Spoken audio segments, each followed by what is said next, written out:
Finally, the trailer for Squid Game Season 4 has dropped, and oh my god, my jaws almost dropped. Like, my lower jaw dropped to the floor, and I actually had to pick it up with my own hands because, goodness me, no, I'm not exaggerating. If anything, my reaction just wasn't enough. Just wait until you watch the trailer for yourself. We might have to pack up your jaw and teeth. It's violent, it's dark, it's everything Squid Game should be. And in this video, I'll be dissecting every single part of the trailer. Like and subscribe right now if you are excited for Squid Game Season 4 USA, and for good luck. So, in the beginning of the trailer, we first see the American version of Young Hee from behind. You know Young Hee, the giant doll of mass murder, then red light green light game. Yeah, that's the Young Hee I'm talking about. Well, since this is the American version, the Americans decided to make their own Young Hee, like they did the French fries and hamburgers. So instead of the giant female doll, with her hair stacked and packed by ribbon, we see a male doll. And my oh my, that doll is the most American thing you've probably seen all year. Its pants are white and red stripes, its suit jacket is blue, its hat is white and red strips, as well as white stars on a blue surface. I mean, I think I can say that that doll is wearing the American flag. Here's the thing though, we don't know what the name of this giant male doll is, but I know you guys must have certain thoughts. You want to know what I think? I think it's going to be named after a former US president. I don't know which one though. What I'm more interested in is how the red light green light game will be. What will this American version of Young Hee do differently? Will it be shooting at players? I mean, that would be cool. And it'll be symbolic as well. I mean, think about it. A man dressed in the American flag, shooting people. And I'm sure we'll all be able to appreciate the symbolism because Squid Game always has a lot of symbolism. Anyways, the next thing we see in the trailer is the inside of a music box. And I don't know how to say this without sounding like I made it up. But the inside mechanics of the music box was literally made up of the OG Squid Game shapes. Yeah, I'm talking about the famous circle, triangle, and square shapes. And as the mechanism turned, there was this soft song that played. It sounded like a lullaby. But the next scene that showed just made that lullaby sound like a thriller song. The next scene was that of three people running through some kind of playground. It was dark and they looked scared.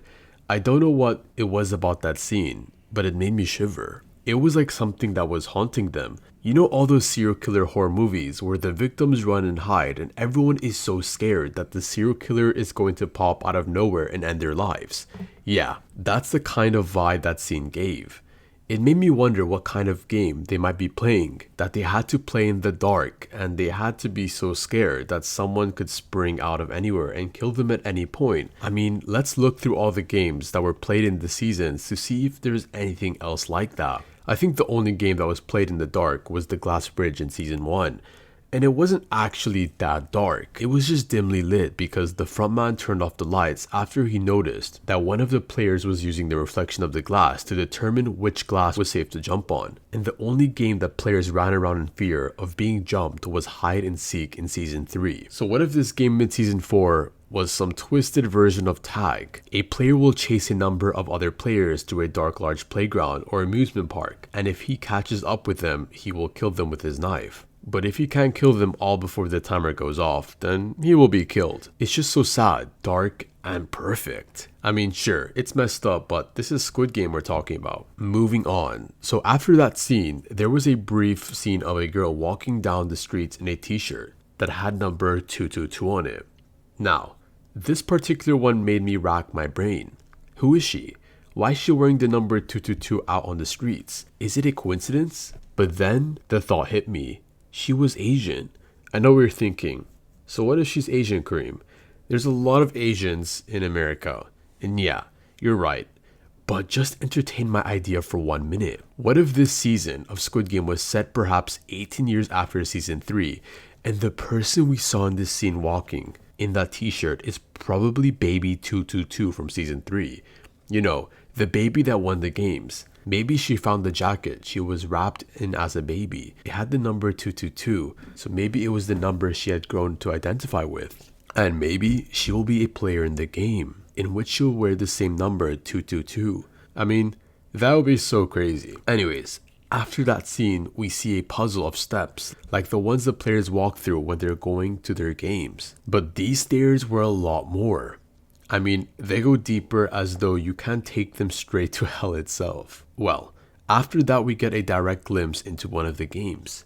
I know you must be curious, what game could they possibly be playing? Well, as we all know, Squid Game always incorporates children's games and turns them into killing machines. In this case, it's not any different. The game that was being played was musical chairs, but it's not just anything you can possibly imagine. It is almost as though the organizers of the games just abandoned every bit of logic while planning the American Squid Game. Because why else would 8 players be struggling for 6 chairs?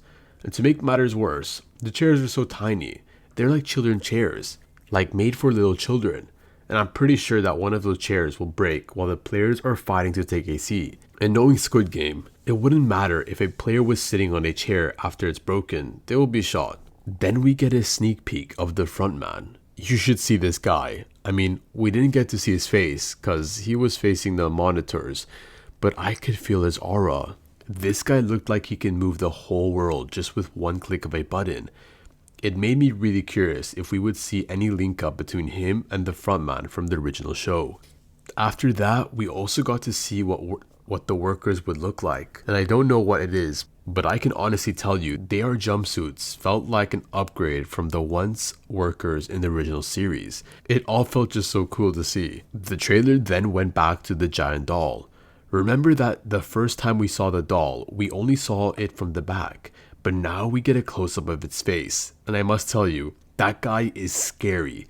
He has a mustache, and he's wearing a bow tie. If you look close enough, you can see the red in his eyes. I know, the red is just a motion detector at work, but that red just made it look even scarier than it should be. Those eyes gave me goosebumps. But I'm telling you that they were nothing compared to this next scene. In this scene, we see a player scared to her bone. She is panting and terrified. The camera zooms close to her face. We could hear her breath so heavily. Given how dark the area was, I think that it's the tag game which I talked about earlier. I wonder what makes that game so scary. But anyways, we're just gonna have to wait to find out. That's the only option.